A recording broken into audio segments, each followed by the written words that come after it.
The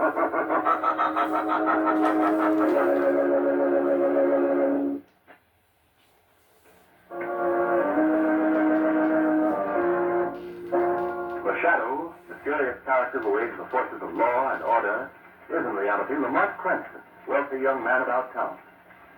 As the Shadow, Cranston is gifted with hypnotic power to cloud men's minds so that they cannot see him. Cranston's friend and companion, the lovely Margot Lane, is the only person who knows to whom the voice of the invisible Shadow belongs. Today's story, The Mark of the Black Widow.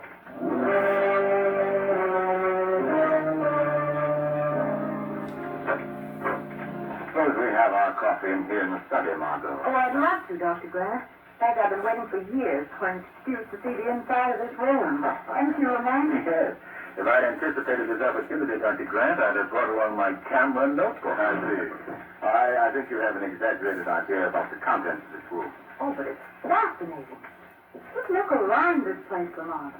Mummy cases and statues and old stone carvings. Yes. I presume that most of these pieces are Egyptian, aren't they, Dr. Grant? Yes, that's right. I did a good deal of work in Egypt about 20 years ago. You know, excavations and that sort of thing. I should imagine that there's a fascinating story that goes with every one of these relics. Some of them have a legend, yes, Margot. About a pharaoh's curse, perhaps? Or an evil spirit? Margot's been reading too many horror stories, Doctor. No, she hasn't, Lamont. I myself have seen too many examples of strange misfortune that have befallen the defilers of certain tombs to treat that statement lightly. Oh, really? Well, I'm done kidding, you know, Doctor. Well, I personally have been exposed to one of those ancient curses. Say, I've got to hear more about this. Well, it's very long, and I'm quite sure a very dull story, so we'll save it for some other time, shall we? Besides, this is not a night for mystic yarns. See, the moon is too bright, and the sky is full of... What if someone threw a rock through that window? Yeah. You just missed your head, Doctor. Look, someone's done cracked it down. Well, it's too late to catch him, whoever it was. Say, there seems to be a note attached to this stone. Well, yes. Perhaps you better read it, Doctor. Let me see. Listen to this. You remember Egypt, Pharaoh's tomb. He who was dead is returning. When the votes are cast, I remind you of our duty. The signature is a drawing of a spider.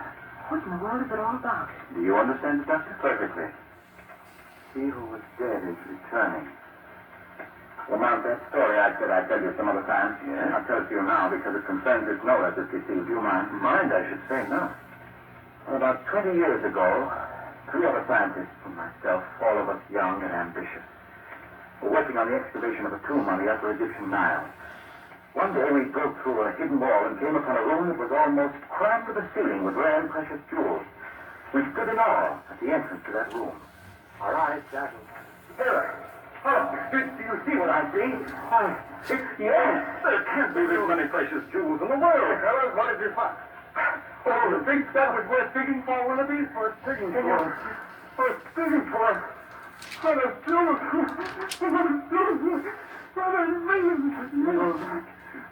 Well, what do we do now? What do you mean? Do we notify the authorities and turn this over to them? Why, yes.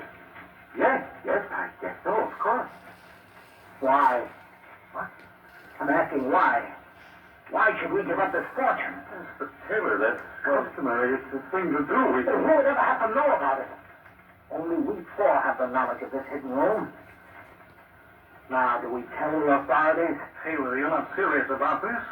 Why, if we were found out, we'd be disgraced, ruined in our profession. Wouldn't a few $1 million compensate that ruin? Taylor's right, Hollister. Of course I'm right. All we have to do is keep quiet and we're millionaires. Millionaires! Why, we could buy the world! So you see, Margot and Lamont, 3 of us did keep quiet, but Hollister talked. He told the authorities about our discovery. We were all resentful of what we thought was his disloyal treachery. We even made idle threats on his life. Yes, I was in accord with the others. My only excuse now is that I was very young. However, we soon forgot those threats as we lost ourselves in hard work. And then one day, when our job was almost done, the 4 of us were standing in the main excavation. Suddenly, we heard a shout of warning from the bank above. Look out! Look out below! The wall is caving in! Frantically, we scrambled for the opposite embankment. Then from behind us, we heard a cry of distress. Wait, I've twisted my ankle! Help me! Mr. Hollister, we turned and started back to woman and... We were too late. Hollister was buried beneath that avalanche. Oh, how awful. Later, they dug his body all that night and into the next day, but it wasn't found. And the next evening, he sailed for the States. What a horrible death. No, you're wrong. See, Hollister didn't die. What? We learned later that he reached one of the tunnels before the landslide occurred and covered him. 3 days later, he emerged from the tomb alive. Well, that's remarkable. But stay. That's part of the message, then. He who was dead is returning. Exactly.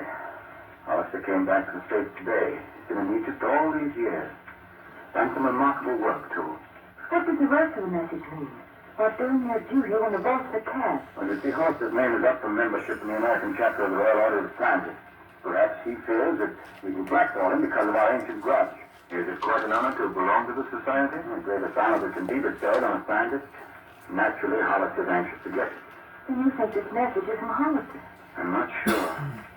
But he has nothing to fear, and neither Taylor, Willoughby, or myself have any ill feeling toward him. How does he feel about all of you? Oh, that's a different story. I've heard reports that he thinks that landslide was a deliberate attempt on his life, which, of course, is not true at all. Well, that explains everything in the message, but the signature. Oh, you mean the drawing of the spider? Yes. Well, that drawing was on the wall of the room that was filled with jewels. The symbol of the spider is an ancient, never-failing Egyptian curse of death.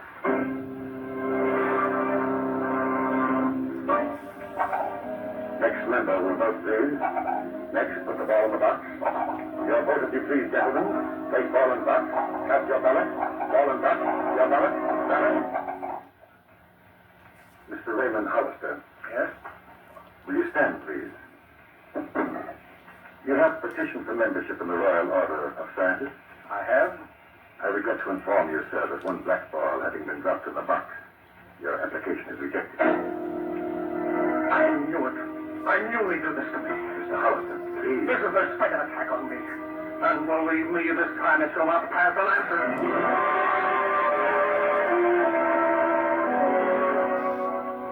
Lamont, I asked you to come here tonight to help Taylor, Willoughby, and me find Hollister. I see, Dr. Grant. Yes, we must find him. We've got to convince him that we were not responsible for his being rejected to our membership. You say, Mr. Taylor, that Hollister disappeared the day after the voting took place? Yes, that's right. Well, isn't there any way of finding out who did blackball him, Dr. Grant? No. No way in the world, Margot. No, there isn't any. My, I'm warm. My dinner jacket seems to be a bit too much tonight. Grant, I think you should tell Mr. Cranston about Hollister's threat, too. Oh, yes, that's right, Willoughby. It seems the secretary of the club told us later that Hollister vowed vengeance against all three of us. Vengeance? Yes. That's right. Well, if he seems to have vanished so completely, I wouldn't worry too much about that. Well, frankly, I am worried about it, Mr. Cranston. Hollister's crazed brain is liable to seek complete revenge. Oh, I'm not worried on that score, Taylor. Are you, Willoughby? That's I say, are you, Willoughby? He's fallen asleep. Maybe it's the heat in that dinner jacket that did it. I can't say that I blame him. Such a sultry night. Willoughby, come on, old man. Wake up. Wait, gentlemen. The sidelights are poor. Pull on that overhead light. Why? Why, what's the trouble? There you are. Willoughby. Willoughby. What's wrong with him, Lamont? Willoughby is dead. Well,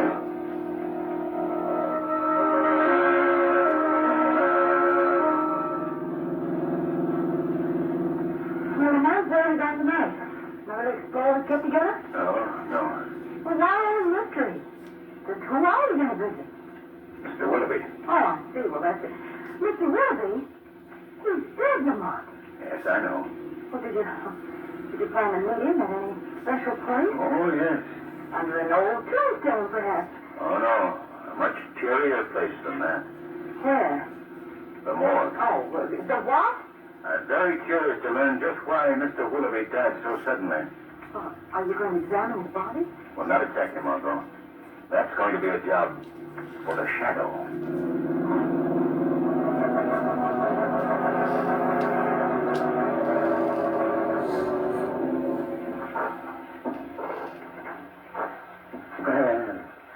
You're all sleeping peacefully tonight, my pretty.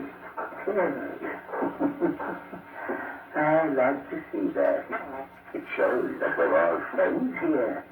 Yes, all friends. This is down. I must open it. Oh, you're rather standoffish, my pretty. Oh, no, you're not too pretty, are you?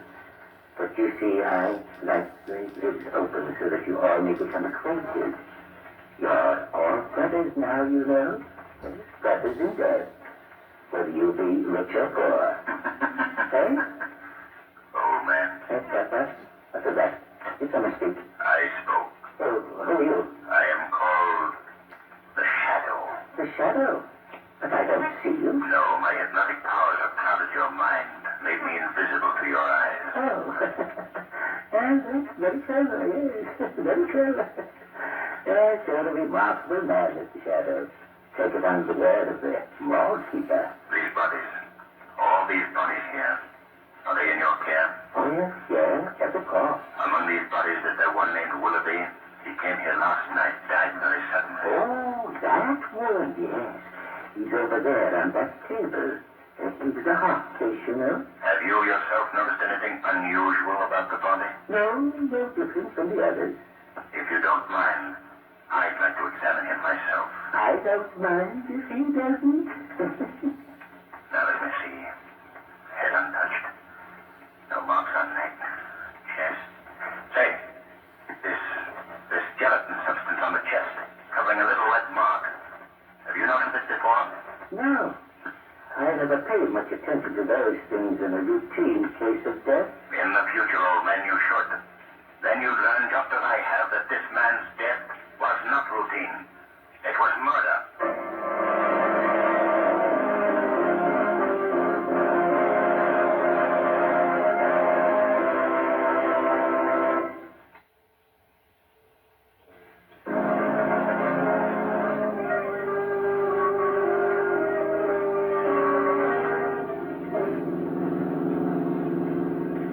Who is this now, Lamont? The morgue? No.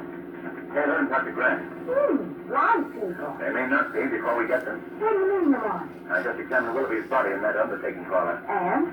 Mr. Willoughby was murdered, Margot. Lamont, how? I don't know yet. Then Hollister did carry out his threat. How'd you go, Margot? Too early to accuse anyone right now. Have you notified the police, Lamont? No, I didn't think it advisable yet. What makes you believe that Mr. Willoughby was murdered? A red mark that I discovered on his chest.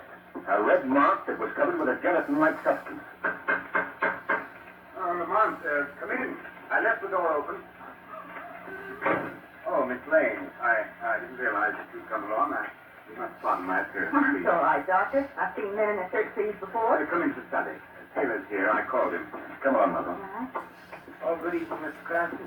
Oh, you too, Miss Lane. I need to apologize once more for my appearance, Miss Lane. It was so warm. What's the matter now, Doctor? I have a dressing gown around here someplace. Knowing the doctor as I do, Miss Lane, he won't feel easy until he's properly attired.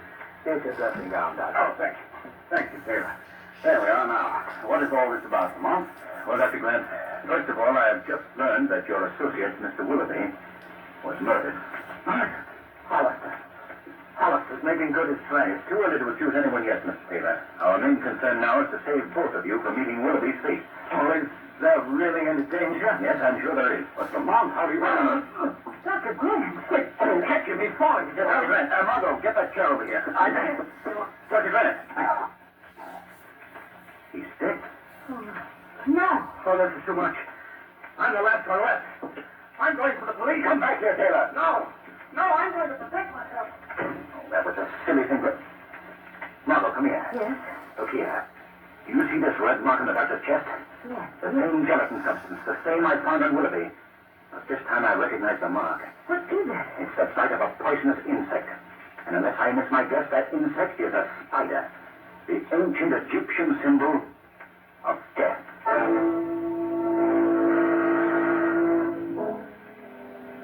What on earth are you doing crawling around running your hands and knees? I'm looking for a very important piece of evidence. Well, you're also looking very silly. Well, if Taylor really went for the police, I want to find this evidence before the good defenders of the law will run the house. But if you're trying to... Margot, please stand right where you are. Why? Don't move.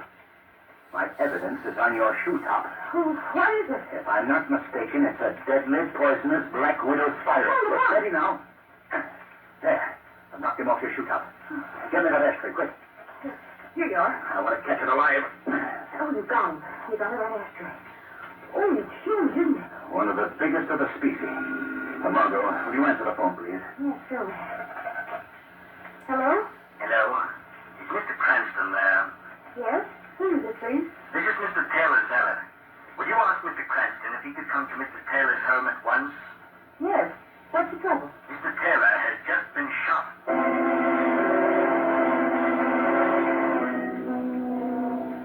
Right this way, sir. Have you called the doctor? The doctor just left, sir. The wound serious? The doctor didn't tell me, sir. In this room here, sir. Oh, thank you. All right. Is that you, Cranston? Yes, Mr. Taylor. How are you feeling? Oh, fair. Just fair. The bullet grazed my shoulder. Well, tell me what happened. Well, I really don't know. I thought that you left us to go to the police. Yes, that was my intention, but when I left Dr. Grant's house, I saw someone lurking in a doorway across the street, and I became panicky and came right here to my study, intending to call the police from here. I see. And then what happened? Well, when I picked up the phone, something or someone was moving behind that curtain. I retraced the phone, and then the shot was fired. That's all I remember. I see. You didn't actually see your assailant? No, but it was Hollister. I know it was. Who else would make an attempt on my life? And may I see the wound, please? Well, the doctor said I shouldn't be disturbed. Oh, is this the coat you were wearing? Yes. You can see yourself where the bullet penetrated. The gun must have been fired at very close range, Mr. Taylor. The powder burns indicate that the gun was within a foot of your shoulder when it was fired. Yes, it was close. But I thought that you said that you were fired on from those curtains. They're all of 15 feet from the phone. Well, see here, Cranston, you telling my story. No, not at all, Mr. Taylor. I'm just trying to get the facts straight. Well, perhaps you'd better come back tomorrow morning. I can think more clearly then. Yes, that'll give you more time. What do you mean? Oh, nothing, Mr. Taylor. Not a thing. Good night.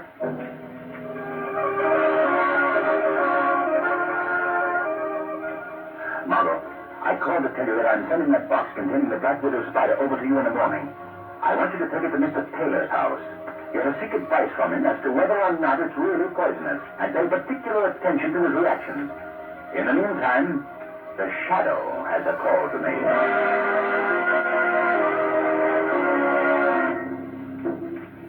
You say that you found this spider in Dr. Grant's study, Miss Lane?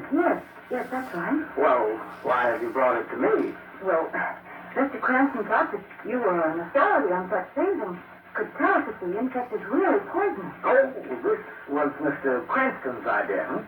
Yes. Well, my laboratory is downstairs. Would you care to come down while I make the examination? Why, yes, thank you. This way, please. Would you mind opening that door, Miss Lane? My shoulder, you know. Oh, yes, how is your shoulder? Is the vein healing? Oh, yes, very nicely. You first, Miss Lane. All right. Is there a light? Yes, right on the wall. There we are. I realize that you must have many more important things to do, Mr. Taylor, than to expect a spider, but Mr. You Cranston... needn't keep up this pretense any longer, Miss Lane. I know perfectly well why you're here, why Cranston sent you.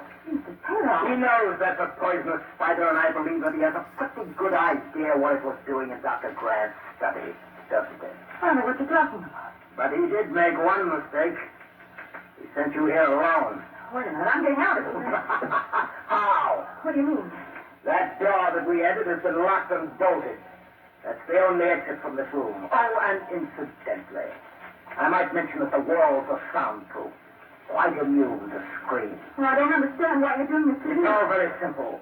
You come to me with a curiosity about poisonous black widow spiders.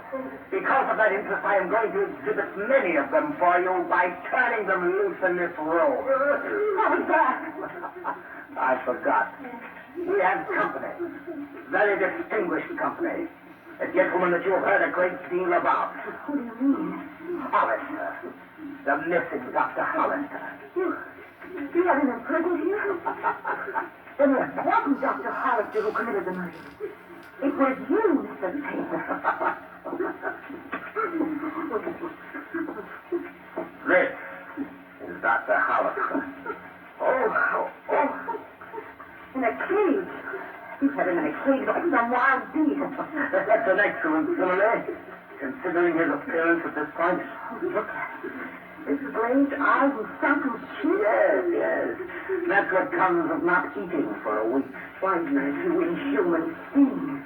That man is on the verge of starvation, even death. You must release him at once. That's what I intend to do. He shall keep you company down here while you both entertain my collection of Black Widow spiders. You will be released soon. Oh, so very soon. What are you doing? These boxes contain the spiders. I'm going to release the catch. Then I shall leave you both here in their company. They're hungry, too. Even more hungry than Dr. Hollister. All right, Miss Lane. Now, shall we get a bobby? What was that? I wouldn't release those spiders if I were you, Mr. Taylor. Who speaks? Where are you? I'm right here in this room with you, Mr. Taylor. All right.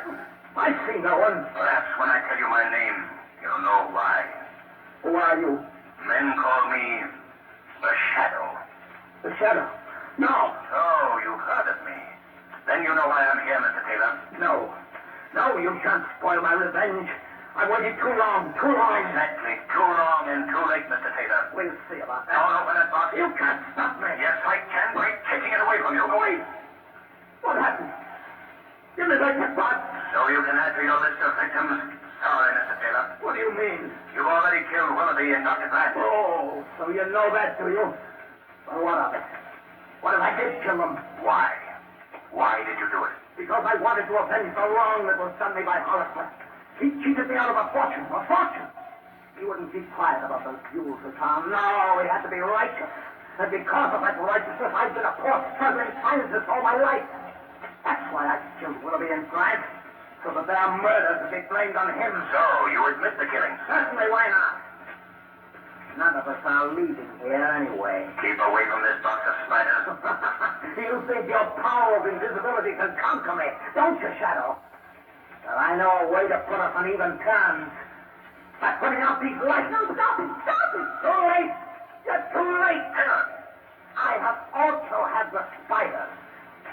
And when I open the box, they'll destroy you both.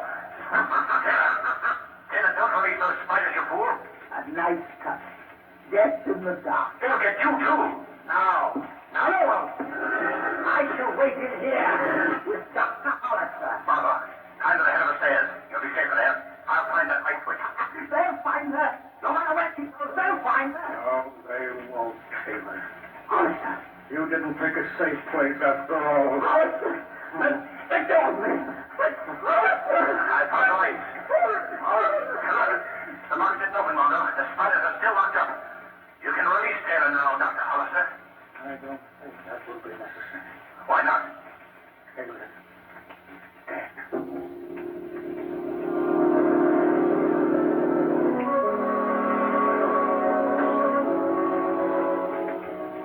Now, you see, Margot, when I explained the whole case to Commissioner Weston, he agreed that Taylor's death should be listed as accidental. Now, how is Dr. Hollister? Oh, he'll be all right in a week or so.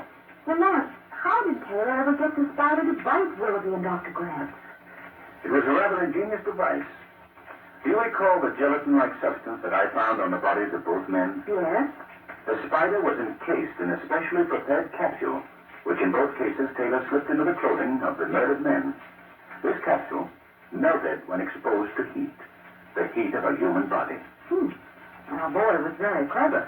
I first suspected Taylor when he chose to be shot rather than be bitten, particularly when the shot was quite obviously self-inflicted. Our boy's pretty clever, too. You know, Lamont, that for the past 3 nights I've dreamt that spiders were crawling all over me. Well, that's understandable. This experience has had one regrettable effect on my life, though. Well, what's that? I shall never again enjoy reading about little Miss Muffet.